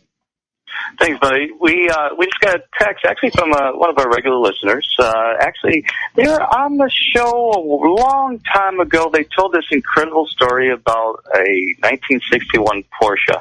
I remember them. Matter of fact, I hope to see them again in Las Vegas just 1 month from today. I hope they're going. He's a hunter, and he said that he's going to try to get out of his little hunting trip to go because his wife Nikki is saying, I want to go to the Terra Roja thing. So hopefully they will be there in Vegas with us. But what a story that was. And they're actually home watching the games. Their family's there watching the Steelers and Redskins now. And they're barbecuing, and he's barbecuing some salmon, asparagus, and bell peppers and squash. And he wants to know what wine to pair with that. Forniente. Yeah. Well, that's what Marlene would be drinking. Yeah. What I would do, now I don't know if you're barbecuing, putting like barbecue sauce in the salmon, or just grilling it. If you're just grilling the salmon, Eric, with that asparagus, bell peppers and squash, I would do a nice little Gruner Veltliner. I would go white with that Gruner Veltliner from Austria, probably from the Campbell or so. Gobelsberg's makes a nice Gruner Veltliner. Because you got that vegetal characteristic that you get on an Australian Gruner Veltliners. Asparagus is so hard to pair. Basically, only Sauvignon Blanc and Gruner is the only two wines you can go with asparagus. But then you have the bell peppers and the salmon. And he is smoking the salmon. I just got another thing. He is smoking the salmon. So I would go Pinot Noir, believe it or not, because Pinot goes great with peas. It wouldn't be that bad with the asparagus, but with the smoke really coming off the salmon, like a Pinot Noir on heavy toast oak, they're out there. Mary Everett does one. There's some Pinots out there that you get that smoky characteristic off the Pinot. But as I said, that if you want to go ready, go Pinot. I think that'd be a beautiful pair with your dinner tonight. Save me a piece of salmon. I may drive down there after the first half just to enjoy that barbecue. That sounds really good. Really good. But Bob, also we support our local restaurants, and we have several that we like to we enjoy going to. Bistro Blue, one of them. We got to get the chef on. We got to get back down there and talk to them. I know they're closed on Mondays and Sundays, so we really can't do a show there on Monday. But maybe we can have the chef on his off day call in and talk about it, because I know it's probably. Well, you know, we could do that, or you know what, we could just go in there and record a show. Yeah, if we can get the chef to come in, maybe cook for us on a Monday, that'd be awesome. Do the show there and really promote the place. Maybe do a special night where we're doing this radio show. People come in and enjoy a special little thing for whatever. You know, we'll talk with the chef. We'll definitely get there. We'll have a lunch down there again someday and talk to the chef. And because I know it's one of Joey's favorite restaurants now. We'll probably have Greg Joey with us, of course, to do the show that evening. You know, Joey is still talking about that rabbit. Oh, yeah, it's incredible. I mean, for the money and everything, if you like authentic French food, I mean, the location is probably the worst location I've ever seen in a restaurant, but what a diamond in the rough that restaurant is. So, of course, our old stamping grounds, the White House. From the 15th to the 18th, they're doing a scampi special. And it looks delicious on the website. But for $28, you have a shrimp scampi special. And they're also doing a special event on September 27th at 7 p.m. It's kind of like an art night where you can drink, dine, and actually paint. And, of course, you know, all the proceeds goes to Bruno's Foundation and so forth. So, I mean, even if you don't like to, just go out and have some great food and some good drinks. It's for a good cause as well. So if you're available on the night at 7 p.m. on the 27th of September, definitely head out to the White House and have a fun evening. One of our old stamping grounds, every time we used to go up there, we used to have dinner at Fleming's. They're doing a special Monday night thing right now. It's a 3-course dinner for $49.95, where you get a starter, an entree, and dessert. So nice little and what a great restaurant that is too. And they probably usually have the game up towards the bar too if you don't watch Monday Night Football. Our good friends at Ways and Means, of course, Monday night, our favorite night, because it's $9.99 lobster. I don't know how they do it, but he tells me they don't make money absolutely on that thing. They actually lose a little bit of money. It's a lost leader.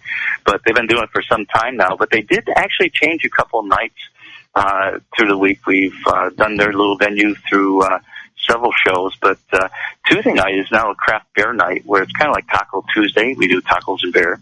Wednesday night is still the wine night, where it's half price on all the wines. Wow. And they have a nice little wine list. So if you want to buy something, somewhat expensive, say $100 bottle of wine, you're getting 50% off. So it's only $50 on Wednesday. So great deal. You want to go somewhere, have some great food, and have a nice bottle of wine. Thursday's also new. They have what they call Tiki Night, where you get tiki drinks for $6.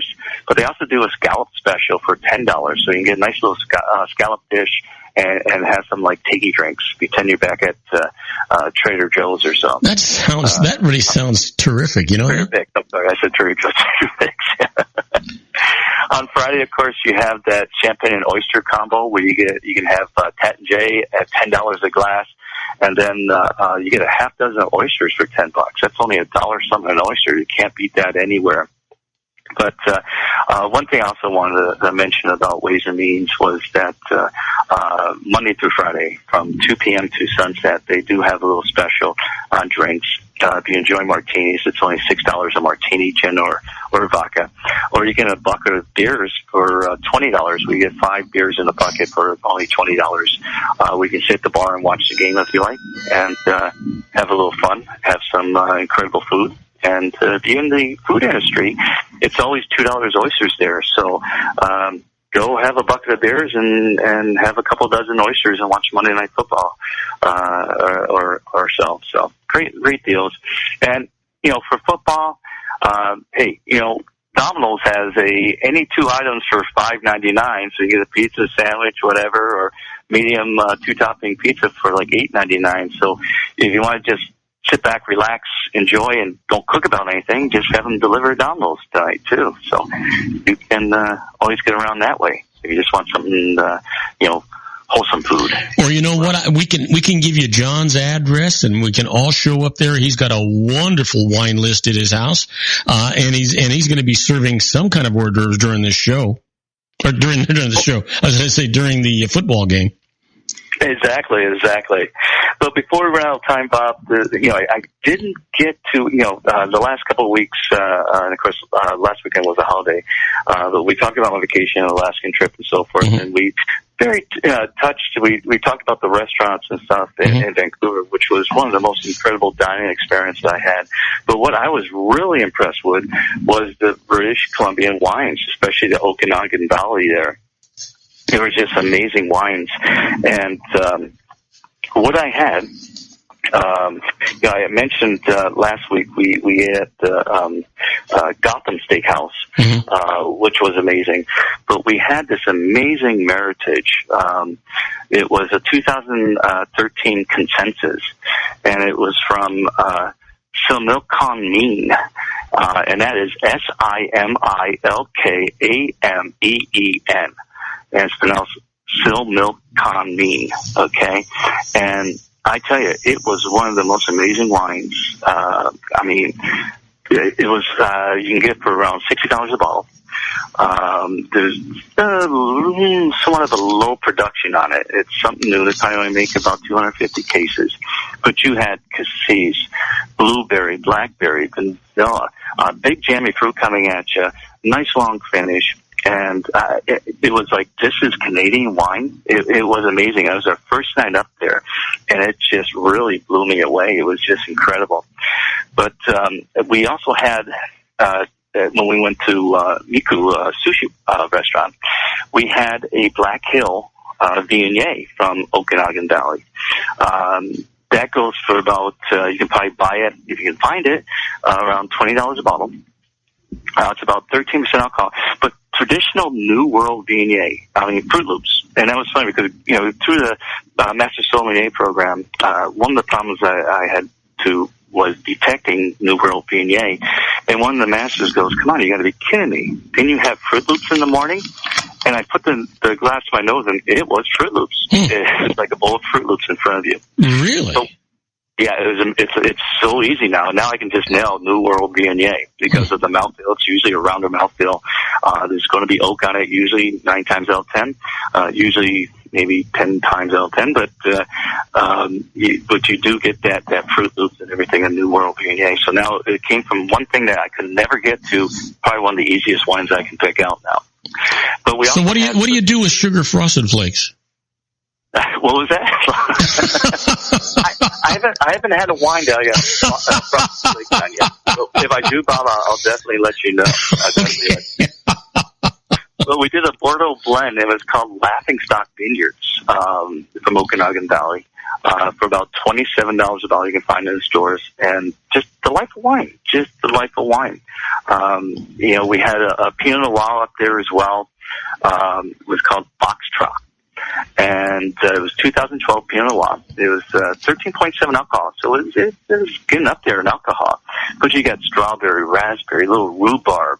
You got that tea leaf, like whole cluster pressing. Reminds me of Dujac, Roussan, and so forth from Burgundy, but with the beautiful fruit coming at you. Just incredible Pinot Noir. Black Hills, they also have what they call Nota Bene. It was a 2013. It was a red wine blend, the Bordeaux blend. And it's supposed to be one of the flagship wines that put Okanagan Valley on the map. And that was just simply wonderful as well. We were just so blown away. And for lunch, and, I talk so highly about Central Coast and Oregon whites, where, you get that high acid, just beautiful high acid. You get a little terroir in there and so forth. And the Okanagan whites are the same thing. We had the Wild Goose. It's from Majestic River, 2015 Pinot Blanc. And you see a lot of the Alsatian varietals up there as well. Pinot Gris. There's some Rieslings up there, but you get Pinot Blanc. You get Viognier up there as well. $14 a bottle. Great bottle of wine, bright acid. We had a great lunch at Joe Forte's up there, and the wine was just part of the experience. It was just incredible. What else did we have? We had lunch. We went hiking kind of into the state park and a little place called the Tea House, and we had the Cedar Creek Pinot Gris from Okanagan Valley. And as I said, we had fish, light lunch, just incredible wines. And then the one wine we had at Hawksworth. Now, Hawksworth is rated the number 3 wine in Canada. Hawksworth is the number 3 restaurant in Canada. And the wine we had was Firehead Pinot Noir Cuvée. And it's the Pinot Cuvée. They do make just a regular Pinot. This is a blend of different, vineyards or blocks in a vineyard. About $35 a bottle in stores. And one of the best Pinots that we had. We tried several Pinots, but this particular one just really stood out the crowd, and that was amazing. Well, John, we got 1 minute. Can you do a wine of the week? Well, you know what? I'm going to go that first one at the first evening we had at Dolphin Steakhouse, and do that Sonneau Camine Collective, that Meritage Blend 2003. It's called the Consensus. If you can find it anywhere, Okanagan Valley, it goes for about $60 a bottle. What a great experience if you like the nice Meritage blend, like if you like Opus One, or something along those lines, Rubicon. All those wines are like Meritage blends. Try this one for only $60 a bottle. You will be very impressed with. Wow. What do you like at Costco these days? Costco these days. It's just the regular stuff now. I haven't seen anything that's come out, because it's strange, because I do go to like 3 or 4 different Costcos and look around, and I haven't really seen something that really caught my eye that just blew me away. Have you ever been tempted because of your luck with some of the Kirkland brands, just picking one bottle of each of the Kirkland brands just to see? No, I have tried all of them, and the 2 brands that I totally highly recommend, of course, is the Chateauneuf de Pape for $19.95. What a great Chateauneuf de Pape. For $20, you ain't going to get a Chateauneuf de Pape. You're just going to be like $50-some just for a regular. This is amazing Chateauneuf de Pape. Yeah. But the one that really blew my mind was the Chablis Premier Krug. Premier Krug Chablis. And the thing is, it's part Mount Maine and another Premier Krug vineyard. The Mount Maine is right next to all the Grand Krug vineyards. Corinthian soil. For the last 10 years, they're trying to elevate Mount Maine to Grand Cru status. Of course, all the other Grand Crus are fighting it, but everybody else is for it. So maybe someday it will be Grand Cru status. So you get a wine that could possibly be Grand Cru status Chablis for $14.95 a bottle. Wow. You're looking at $80 a bottle everywhere else. Wow. So what an incredible try on Chablis, where you can get probably the most renowned Premier Krug vineyards for 14. All right, my friend, it's that time. Listen, this has been a fantastic show. You can turn the volume up on your game now and cheer for whoever you want. Give a big hug and a kiss to that lovely wife of yours for me. And you and I got to talk later on this week about our upcoming trip to Vegas.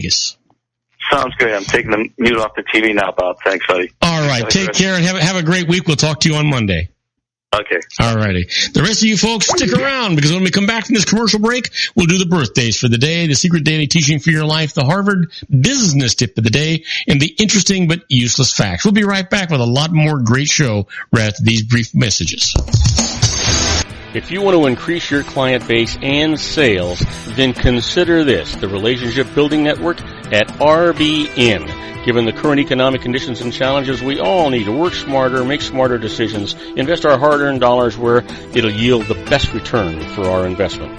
Many business professionals claim that the most effective networking group in Orange County is RBN. No other networking group or organization can offer what RBN offers. Make every year your best year. Join RBN and start reaping the benefits today. You know, nearly 3,000 businesses have joined RBN and experienced those benefits. Why join RBN? It's one group. It's one membership. It's no renewals. It's all through Orange County. RBN is a freestyle networking group. No mandatory attendance, no restrictions, no rules, and no penalties. Call them at 949-830-5776 or go to their website at rbninfo.com. That's 949-830-5776. If you've ever dreamed of having your own business to make your life secure, you know Water's Edge Wineries might be just the ticket. In 2004, their founder, Ken Leinberger, created the first winery franchise in California. It was a new concept with all of the functionality of a traditional winery, but without the vineyards. They purchased high-quality grape must from one of the largest winemaking companies in the world. Then they craft each wine carefully and bottle it right at their location. The winery was built to satisfy consumer demand for wine by the bottle and by the glass, but still kept the element of allowing customers to bottle their own custom vintage. Now, they're opening urban wineries across the United States under the brand Water's Edge Wineries. If you've ever dreamed of owning your own winery, it may be in reach right now through Water's Edge Wineries. Just give them a call at 909-468-9463, extension 700. That's Water's Edge Wineries, 909-468-9463. Have you ever found yourself caught between a rock and a hard place? The law offices of Blomberg, Benson, and Garrett might be just the answer for you. The attorneys of Blomberg, Benson, and Garrett have been serving the Inland Empire since 1989. They're dedicated to the aggressive litigation of civil, criminal, and real estate matters. Over the years, they have recovered tens of millions of dollars for their clients. The firm's practice specializes in litigation of personal injury, accident, slip and fall, real estate, and criminal law cases. The firm provides clients with the care, accuracy, and dedication of experienced attorneys. Blomberg, Benson, and Garrett is located at 10300 4th Street, Suite 150 in Rancho Cucamonga, California. They've been providing the Inland Empire residents with outstanding legal services for over 25 years. They look forward to providing you with aggressive legal representation. Call them at 909-945-5000, where you can talk to a person, not a machine. That's 909-945-5000, the law offices of Blomberg, Benson, and Garrett. And now let's get back to our show where we talk about politics, money, and you.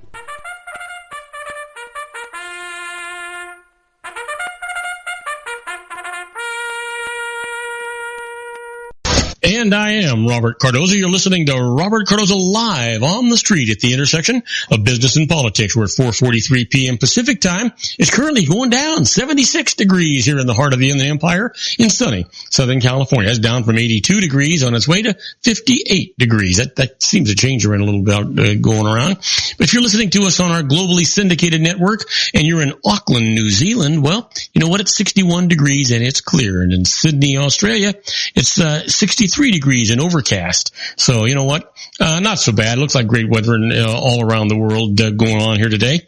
But right now, let's talk about the Harvard business tip of the day. And the management tip today is managing a cross-cultural team requires setting clear norms. So here's the deal. You know, managing a multicultural team really can be tough. Communication styles vary, and there may be differences in conventions around time, giving feedback and disagreeing publicly. To overcome these differences, set clear norms and stick to them.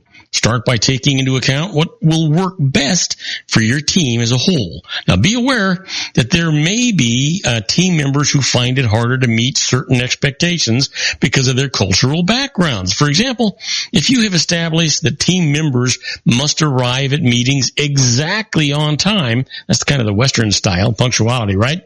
You'll need to reinforce that norm consistently across the group and remind non-Westerners why being on time matters. Now, of course, sometimes things change and adjustment is required, but keeping a consistent, clear structure for work styles and expectations is a critical way to create a common ground team culture. So kind of keep that in mind as you do these kind of things. Well, you know what? It's time for our secret daily teaching for your life. And you know that I consider this all about a positive mental attitude. You really do control your entire life and everything that goes on it, and even sometimes the attitudes of the people around you.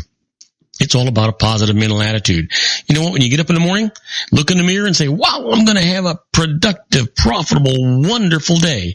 Because I decide if I'm going to be rich or poor, successful or a failure, if I'm going to be happy or sad, and how the people around me are going to feel.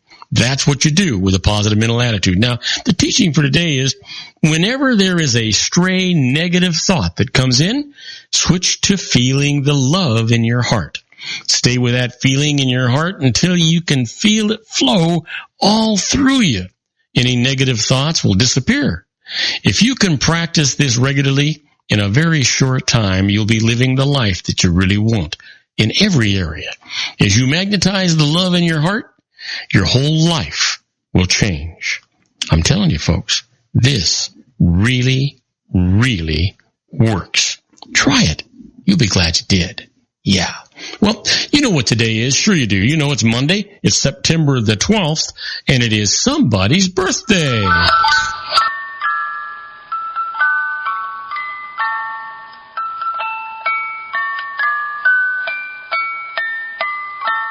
Oh, yeah. You know what? We've got a number of birthdays today. Some you'll know, some you won't know, but I'll tell you what, the majority of them, you will. And here's the one we've got for today. This fellow was born in 1944, passed away in 2003, a record producer and singer, songwriter, a five-time Grammy Award winner, known for his rich bass voice and romantic image, referred to as the Sultan of Smooth Soul. Happy birthday, Barry White. Well, here's an actor, a guy that you may or may not know.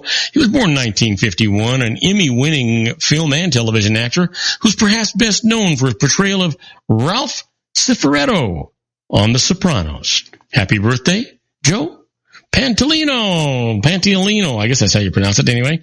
You know what? You ever wonder about what was going on today in history? Well, I'm about to tell you.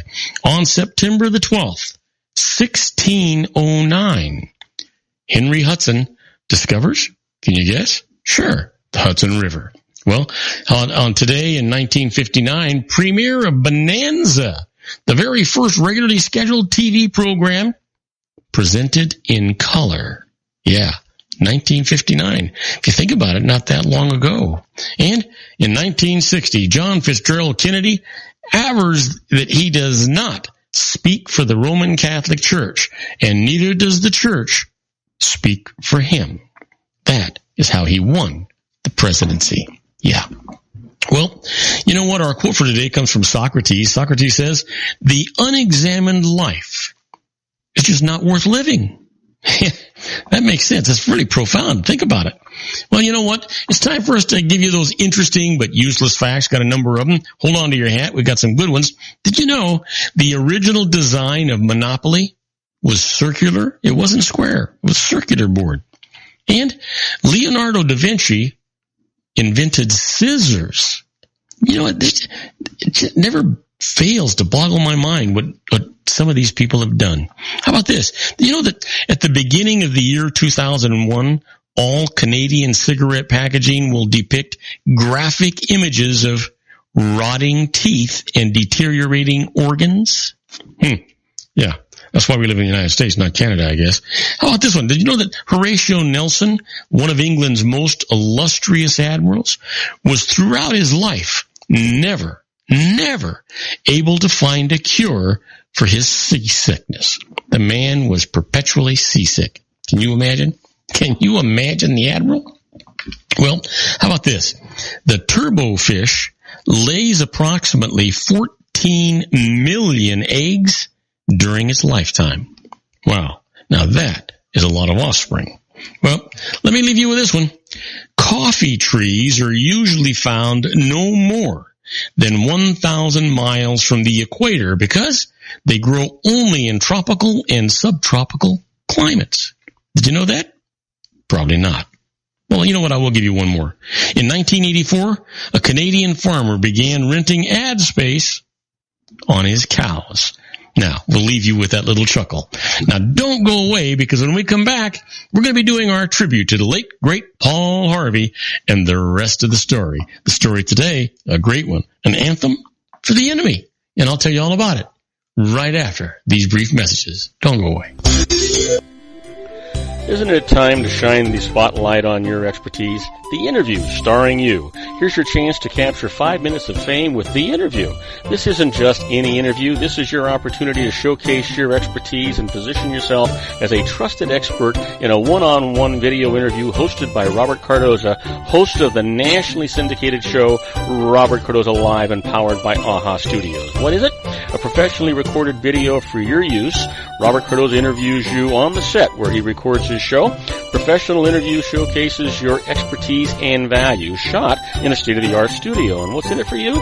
Gain credibility as an expert, earn the trust of your target market, educate in a way that intrigues your audience, gain a powerful marketing tool that offers dozens of uses, website, video sharing sites, social media, email, DVDs, direct mail, lobby video, resumes, profile building, all that kind of stuff.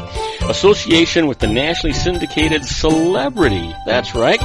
And let's talk about AHA Studios. AHA is a strategic marketing firm that leverages the powerful and visual persuasion to help your business create powerful messages that connect with your target market. AHA ventures way beyond strategy, delivering the marketing collateral you need to start driving a new business through your doors. AHA has a full-service, in-house, state-of-the-art production studio to bring your messages to life using video.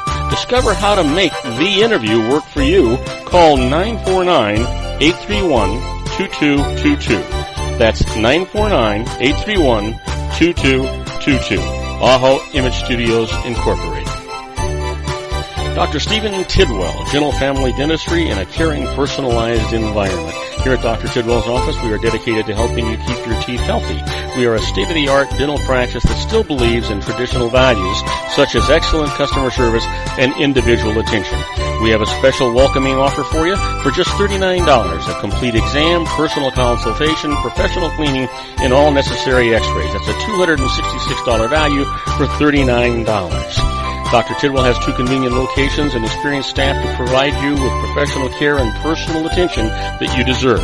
Call today. Don't delay. A great smile another day. Call 909-944-7308. That's 909-944-7308 for Rancho Cucamonga or San Bernardino. Joel Saltzman is Dr. Wireless. He has turned his considerable expertise into consumer credit risk and wireless security into a highly specialized independent web-based consulting enterprise targeting consumer credit risk analysis and wireless transactional security and monitoring.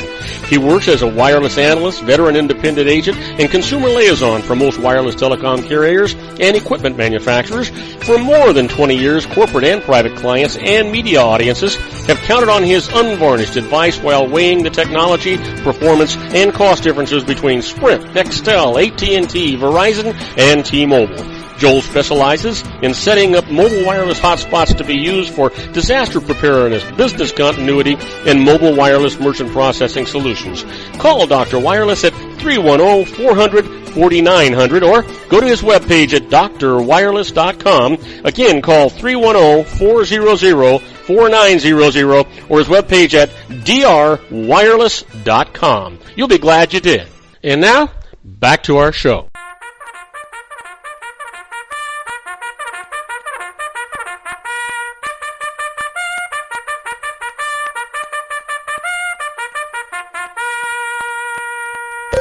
And I am Robert Cardoza. You're listening to Robert Cardoza live on the street at the intersection of business and politics. We're at 4:54 p.m. Pacific time. Hey, it's going down 76 degrees here in the heart of the Inland Empire in sunny Southern California. Well, you know what? If you're listening to us on our globally syndicated network and you're in Torrance, California, well, it's 73 degrees and mostly cloudy. And you know what? If you're with our good buddy Sean LaFane and you're in Wichita, Kansas, well, you know what? God, is that right? It's got to be right. It looks like 96 degrees and mostly cloudy, which means humid. I mean, really humid. Well, you know what? It is time for us to do our tribute to the late, great Paul Harvey.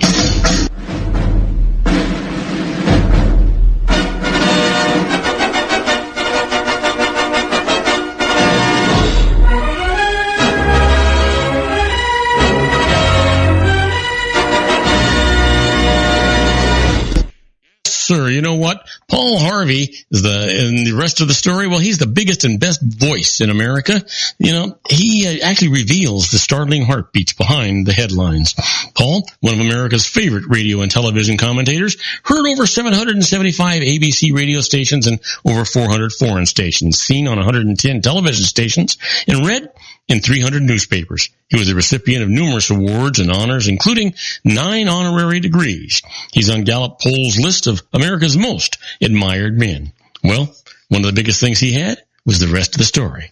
His story today is an anthem for the Emmy. Well, war song? The two words themselves are somewhat in conflict with each other, and yet, for the sake of world culture, this is a type of music of stirring importance. Remember, our own national anthem is a war song of sorts. Anthropologists theorize that this was among the first music to be sung. Primitive people probably conjured their cult rituals with the war song, used it to accompany firing dancing. In ancient Greece, the songs of Tiresias were sung by Spartan warriors at their campfires. Still, other songs were used to harden the spirits of those about to enter battle. The words to many anthems of war are based on sound psychological principles. What could be more encouraging than the brave needs of forefathers or a victory predicted in music?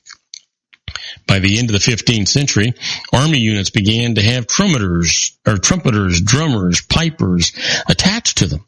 Their music supported the discipline of marching, the urge to battle. It was so in the American Revolution, too. You know, the songs we sang, but now you're going to hear about an enemy anthem, a rhyme for the Redcoats.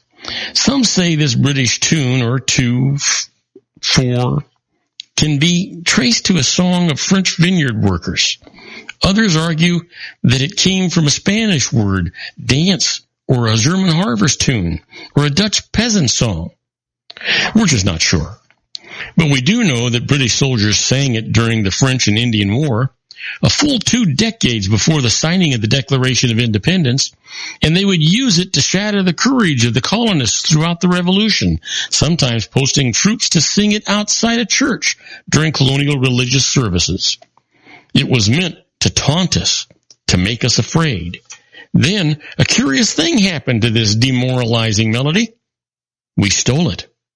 Just lifted it, words in full from the voices of our enemies. One patriot suggested that we should change the words, befitting the colonial cause. Although his man named Francis Hopkinson successfully came up with a new set of lyrics. Our forefathers favored the original. Old Hopkinson's Battle of the Kegs was sung all right, but we, perpetrating a long tradition of musical psychological warfare, knew what hurt the most. So the enemy heard their own song, their own words thrown right back in their ears. And it worked. It became a favorite in every camp. It was heard in battle, in defeat, in victory. It was even played at the final surrender of General Cornwallis. Yes, the enemy anthem worked for the American during the Revolutionary War. Such was its subsequent popularity that it brilliantly survived the war itself. Benjamin Carr used it in an orchestral medley, the Federal Overture.